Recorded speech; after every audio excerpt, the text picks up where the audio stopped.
لا تدخلوا بيوت النبي إلا أن يؤذن لكم إلى طعام غير ناظرين إناه ولكن إذا دعيتم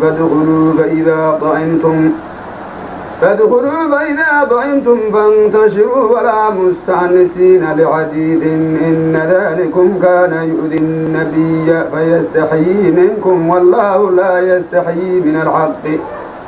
وإذا سألتموهن متاعا فاسألوهن من وراء حجاب ذلكم أظهر لقلوبكم وقلوبهن وما كان لكم